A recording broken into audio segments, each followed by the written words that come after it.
नमस्कार मंडळी, welcome to mini blog. तर दिवसाची सुरुवात इथूनच होत असते मला, आणि इथून माझी सुरुवात झाली ना, दिवसभर मला छान आणि फ्रेश असं टवटवीत वाटतं.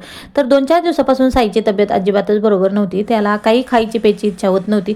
म्हणून मी त्याच्यासाठी इथे फ्रेंच फ्राईज बनवायला घेतलेले होते, कारण फ्रेंच फ्राईज आम्हाला भरपूर सारे आवडतात आणि मुलांना असं काही वेगळं दिलं ना तर आजारी असले तरीही मुलं आवडीने खातात. म्हणून मी त्यांच्यासाठी इथे ना बनवायला घेतले होते फ्रेंच फ्राईज. आता त्यासाठी ना मोठे मोठे बटाटे लागतात, पण मोठे बटाटे काय माझ्याकडे नव्हते, पण आहे त्या बटाट्यामधलेच मोठी साईज मी इथे काढून घेतली, निवडून घेतले आणि 4-5च इथे घेतले, कारण साई आणि शौर्य दोघंच खाणार होते. तर त्यांच्यासाठी इथे मी काढले होते आणि छान असं पाण्याने आपल्याला स्वच्छ धुवून घ्यायचे आहे. धुवून घेतल्यानंतर तुम्ही त्याला कोरडे करू शकतात किंवा कापडाने छान असं पुसून सुद्धा घेऊ शकतात. इथे मी पुसून घेतले आणि इथं कट करायला घेतले. तर साल मी काढलेली नव्हती, कारण सालीमध्ये सुद्धा यामध्ये भरपूर सारं पोषण असतं आणि ते जर साल काढून आपण खात असेल ना तर त्याचं पोषण आपल्या शरीरामध्ये जात नाही. म्हणून मी इथे साल न काढताच इथे करायला घेतलेले होते. जर बटाटे जास्त खराब असतील तरच मी साल काढून घेते, नाही तर असंच घेते. तर असे शेपमध्ये आपल्याला हे कट करून घ्यायचे आहेत. राहिले सर्व बटाटे मी इथे कट करून घेतले आणि साईडला आता आपल्याला गॅसवरती कढई मांडून आता तेल गरम करायला ठेवायचं आहे. तेल जास्त गरमही करून घ्यायचं नाही, कारण आपल्या बटाटे लगेच करपले जातात आणि मंद आचेवरतीच आपल्याला हे सगळं फ्रेंच फ्राईज तळायचे असतात, जेणेकरून आतपर्यंत आपल्याला छान असे तळले जातील, मस्त असं उकडले जातील.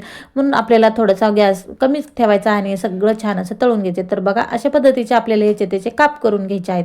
आता हे राहिलेलं एक होतं तेही मी इथे कट करायला घेतलेलं होतं. आता हे कुठं राहिलं होतं काय माहिती, साईडला पडलेलं होतं, त्यामुळे एक कापायचं शिल्लक बाकी होतं. तोपर्यंत मी बाकीचे सगळे त्यामध्ये काढून ठेवले आणि आता कढई घेतली आणि कढईमध्ये तेल गरम करायला ठेवलं होतं. जास्तही गरम आपल्याला तेल होऊ द्यायचं नाही, थोडंसं मीडियम गरम झालं की लगेच आपल्याला हे फ्रेंच फ्राईज तळायला घ्यायचं आहेत, कारण मंद आचेवरती तळल्यामुळेच आतपर्यंत छान असे कडक कुरकुरीत आपले हे फ्रेंच फ्राईज होत असतात.